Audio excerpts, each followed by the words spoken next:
Baik teman-teman, Assalamualaikum warahmatullahi wabarakatuh. Selamat pagi, salam sehat, dan tetap selalu jaga kesehatan. Di sini perkenalkan, nama saya Ahmad Firdaus, mahasiswa Universitas Negeri Semarang, program studi sastra Indonesia dengan NIM 211420057. Di sini saya akan mempresentasikan tentang manusia dan teknologi, yang dimana ini merupakan bentuk penegasan dari literasi digital dan kemanusiaan mengenai materi dari pertemuan 1 hingga pertemuan ke-7. Ada apa aja sih di situ? Mari kita akan bahas. Yang pertama adalah pendahuluan. Manusia secara harfiah merupakan makhluk ciptaan Tuhan yang paling sempurna pada mendapatkan akal pikiran untuk keberlangsungan hidupnya. Kenapa bisa manusia dikatakan sebagai makhluk paling sempurna ciptaan Tuhan? Karena kita dibekali akal pikiran dan hati nurani untuk melakukan suatu tindakan yang diperintahkan oleh akal pikiran kita. Jika akal pikiran kita atau otak kita memerintahkan tubuh kita untuk melakukan suatu hal, hati ini ibarat kata remote, membentukkan bentuk perasaan apakah tindakan yang kita lakukan ini salah atau tidak. Selanjutnya teman-teman, teknologi merupakan satu bagian dari kebudayaan yang memiliki fungsi untuk mempermudah manusia dalam melakukan kegiatan dan melindungi diri. Jika kalian membaca search Google, itu ada unsur kebudayaan secara universal menurut cara minat. Di situ ada 7. Pertama itu ada bahasa, sistem pengetahuan, sistem kemasyarakatan atau organisasi sosial, sistem peralatan hidup, dan teknologi, sistem mata pencaharian hidup, sistem religi, dan kesenian. Nah, tadi kan ada pembahasan tentang teknologi dan sistem peralatan hidup. Nah, jadi teman-teman, bahwa teknologi ini merupakan bentuk dari kebudayaan. Nah, dan juga teman-teman, ada dampak positif maupun negatif tentang teknologi ini. Yang pertama itu adalah positif. Pertama, ada informasi lebih mudah didapat. Kedua, ada mempermudah aktivitas manusia, dan ketiga, lebih mudah dan efisien. Secara kita amati secara bersama, dunia kian lama makin berkembang, yang tadinya tradisional menjadi modern. Dampak positif dari era kemodernisasi ini banyak sekali teman-teman. Dahulu kita informasi sangat lambat sekali. Dari berita hari ini itu diekspos besok. Tapi dalam dunia digital 4.0 ini, kita melihat informasi itu lebih mudah didapat. Bahkan tragedi atau peristiwa yang baru saja terjadi, entah itu 5 menit atau 1 jam yang lalu, kita bisa mengetahuinya secara langsung. Oh, informasinya itu seperti ini, informasi seperti ini. Selanjutnya adalah mempermudah aktivitas manusia. Selanjutnya nih teman-teman, e-commerce atau online shop itu juga merupakan bentuk kemajuan dari era teknologi. Ya. Di situ kita dipermudah untuk melakukan aktivitas yang dahulunya kita malas masak atau mungkin lagi pengen makan di luar tapi nggak bisa karena hujan. Kita bisa mesen dengan Grab atau dengan Gojek atau GrabFood semacam itu. Nah, selanjutnya adalah lebih mudah dan efisien. Dalam dunia industri itu ada teknologi mesin. Jadi jika menggunakan tenaga manusia itu mengeluarkan banyak biaya, tapi kalau dengan teknologi itu lebih hemat biaya dan lebih hemat atau lebih efisien waktu. Nah, selanjutnya adalah ada dampak negatif. Yang pertama adalah beredarnya informasi hoax.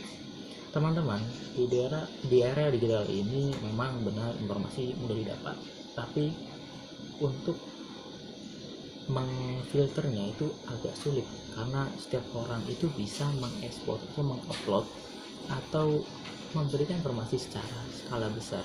Jadi dia bisa leluasa dalam dunia teknologi ini, karena kita pahami bahwasanya teknologi tidak terbatas antara uang dan waktu.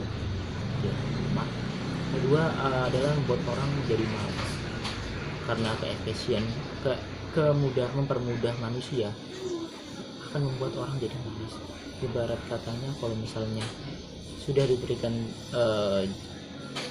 mohon maaf saya sebut grab food, itu kan untuk membantu teman-teman agar lebih mudah, lebih cepat makan dengan makanan instan. Tapi kan lebih baik akan menimbulkan sifat malas teman-teman, gitu ya. Bisa juga ada dampak disrupsi. Disrupsi ini apa? Adalah perpindahan antara tradisional ke modern, yang dimana jika kita tidak mengikuti perkembangan zaman, maka kita akan tertinggal oleh zaman tersebut. Kita teman-teman adalah Internet of Things. Konsep dasar dari IoT atau Internet of Things ini merupakan sebuah konsep di mana suatu objek yang memiliki kemampuan untuk mentransfer data melalui jaringan tanpa menggunakan interaksi manusia ke manusia atau manusia ke komputer. IoT telah berkembang dari konvensi teknologi mutable, micro electromechanical system, dan internet. Maksudnya adalah tujuan dari IoT sendiri. Tujuan dari IoT sendiri adalah untuk memperluas manfaat dan konektivitas internet yang bersambung secara terus-menerus. Pemanfaatan IoT pun cukup luas, dari penggunaan perorangan, perkantoran, rumah sakit, pariwisata, industri transportasi, konservasi hewan, pertanian dan peternakan, dan pemerintah. Selanjutnya teman-teman, ada Big Data.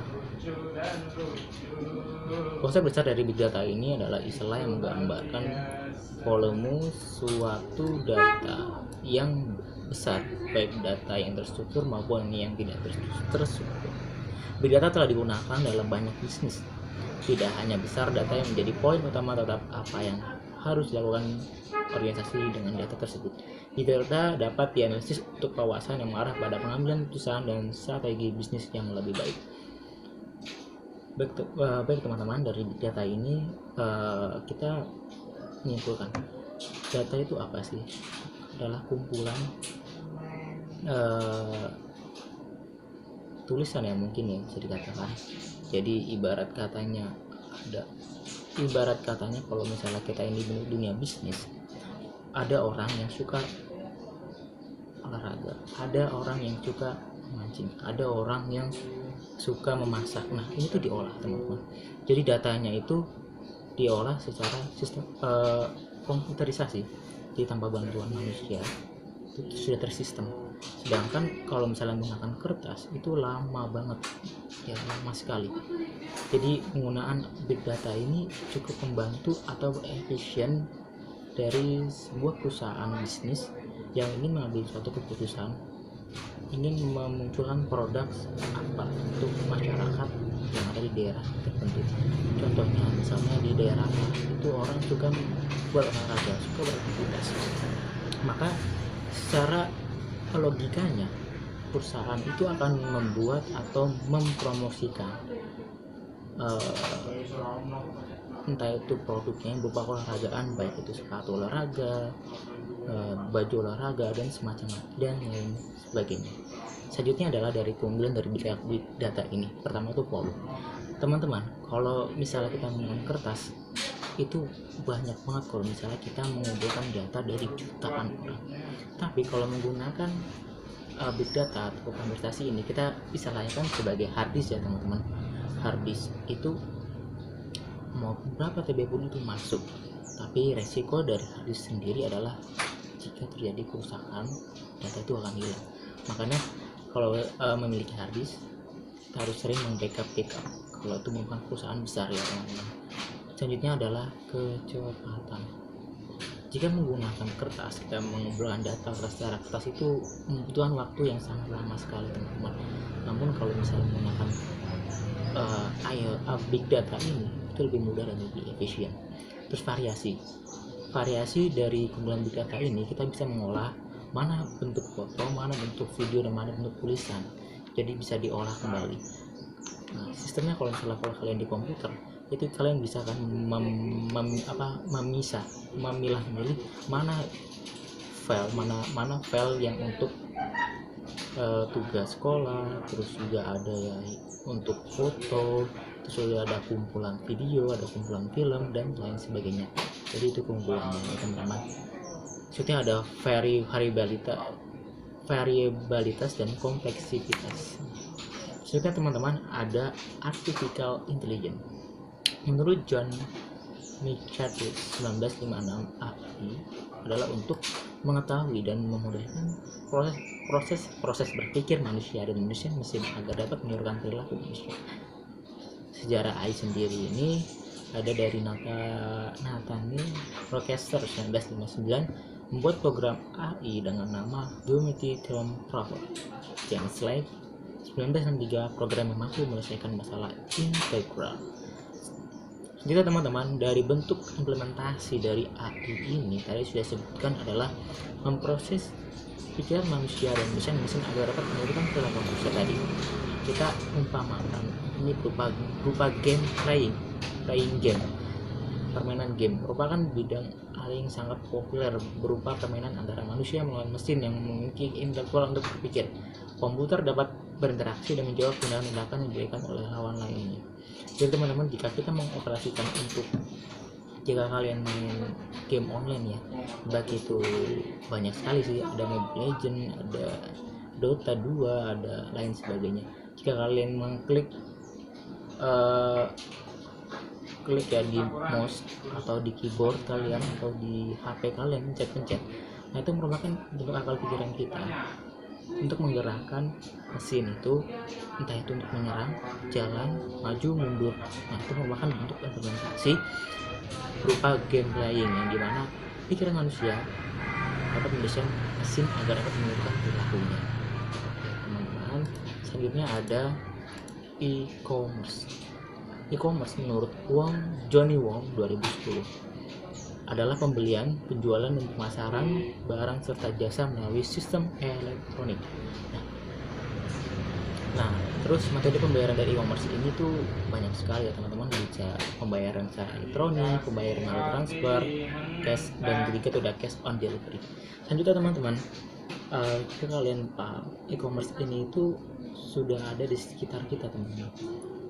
Kalau kalian pengguna online shop gitu ya, baik itu ada toko hijau, ada toko oranye, ada toko ungu, ada toko biru, dan toko merah, dan toko-toko lainnya, banyak sekali di Indonesia ini. Itu merupakan bentuk e-commerce di mana ada transaksi jual beli tanpa mempertemukan antara penjual dan pembeli. Jangkauan dari e-commerce ini cukup luas sekali teman-teman. Jika kalian toko offline itu paling hanya daerah tertentu. Misalnya kalian di daerah Kendal, tokonya di Kendal, paling hanya orang Kendal yang paham. Mayoritas orang Kendal pasti paham toko kalian itu ada di Kendal.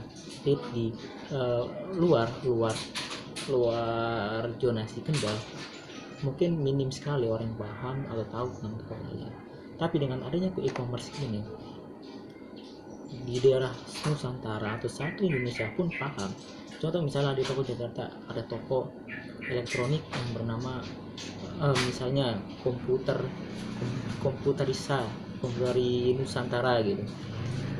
Itu semua orang tidak paham itu merupakan toko yang bagus jika kalian ingin membeli suatu produk komputer, baik itu hard disk, ada SSD, ada prosesor, dan lain sebagainya. Jadi jangkauan dari e-commerce ini cukup luas. Kalau toko offline paling hanya daerah tertentu saja, hanya daerah-daerah itu saja. Namun teman-teman, sangat disayangkan sekali banyak sekali berita-berita tentang e-commerce ini. Ada beberapa oknum pembeli yang tidak terima dengan barangnya yang tidak sesuai, tapi menyalahkan dari si kurir ini. Sebenarnya teman-teman, ini merupakan kesalahan, ya perlu ingat kembali, ini merupakan kesalahan dari tokonya, bukan dari pengirim barangnya. Tapi banyak sekali orang beranggapan ini yang salah adalah kurirnya, gitu ya. Biasanya hal ini terjadi saat pembeli menggunakan sistem pembayaran berupa cash on delivery. Maksud dari cash on delivery ini adalah membayar ketika barang sudah sampai di pembeli. Jadi tahapannya juga agak lumayan panjang ya, jadi reseller ke kurir, kurir ngantar ke pembeli. Pembeli ini nanti membayar jumlah barang yang sudah ditentukan dari e-commerce tadi. Namun teman-teman, jika barang tidak sesuai, harap sekali kalian terima terlebih dahulu, baru komplain ke pihak toko. Jadi teman-teman, ini sebenarnya edukasinya kurang gitu. Bagi teman-teman yang menyalahkan kurir itu sangat tidak etik, apalagi menggunakan kata-kata yang kasar sampai mengancam untuk dibunuh itu. Aduh. Ada beritanya teman-teman kalau kalian mengikutinya.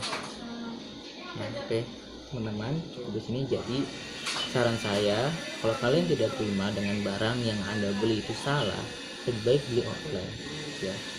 Karena sebenarnya kan pembelian elektronik e-commerce ini kan mempermudah kalian. Jika kalian tidak menerima atau kalian selalu salah sangka tidak suka, ya lebih baik ke pasar. Jadi kalian bisa menawar, bisa bertemu langsung, dan kegiatan lainnya. Itu teman-teman dalam dunia etika dunia cyber.